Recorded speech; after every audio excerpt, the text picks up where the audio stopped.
Pour la pâte à brioche, nous aurons besoin de farine T45 de gruau rouge, une farine qui est riche en gluten.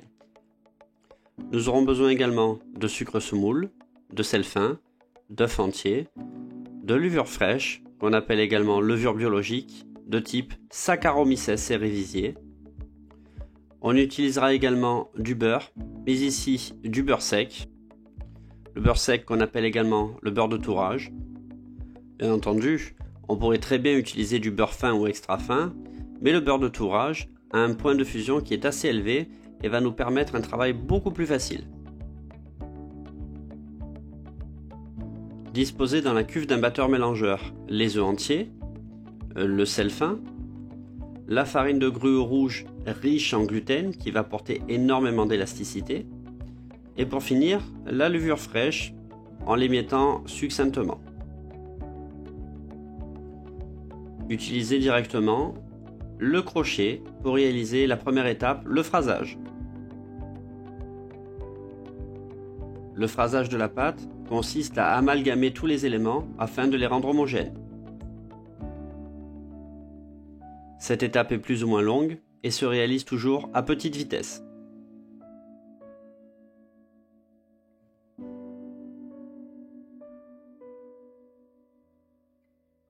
Lorsque la pâte commence à être homogène et se décolle de la cuve, on peut considérer que le phrasage est terminé. À ce moment-là, intégrez le sucre semoule.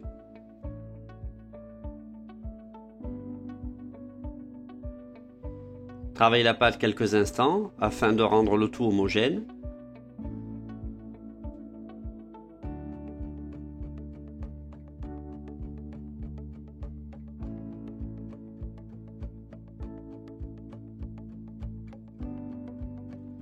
Lorsque le sucre est totalement incorporé au sein de la pâte, intégrez le beurre froid coupé en petits cubes.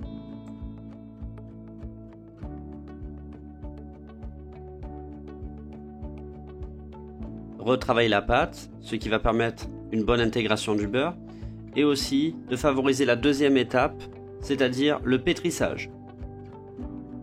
Le pétrissage va permettre de générer du corps à l'intérieur de la pâte et va être nécessaire pour la bonne ténacité, l'élasticité et l'extensibilité de la pâte. Ce corps va être permis grâce à un travail mécanique, mais aussi grâce à la présence d'une farine riche en gluten et une hydratation suffisante.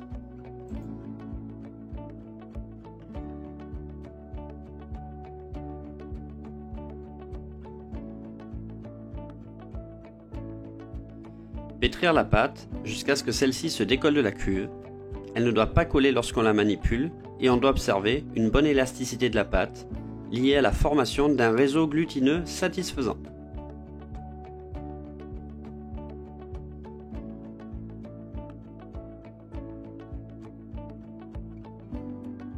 La fabrication de la pâte est donc terminée. La pâte va donc se reposer au frais pour effectuer le pointage. Le pointage est la première étape de la fermentation d'une pâte qui contient de la levure. Globalement, le pointage démarre lors du pétrissage et se termine à partir du moment où on va détailler la pâte. Le pointage peut être plus ou moins court en fonction des paramètres de production. Néanmoins, il faut faire très attention à la levure qui peut s'épuiser prématurément. Il convient donc d'adapter un protocole précis. L'étape du pointage n'est vraiment pas à négliger car c'est elle qui va permettre de développer les saveurs si caractéristiques de la brioche. Disposez la pâte à brioche dans un cul de poule, légèrement fariné, filmé et entreposé au frais. Après le pointage, dégazez la pâte et la détaillez. Détaillez ici des pâtons de 30 g. Boulez la pâte, c'est-à-dire lui donner une forme circulaire en s'aidant de la paume de la main. Évitez de trop fleurer le marbre pour effectuer le boulage, sinon l'opération sera plus délicate.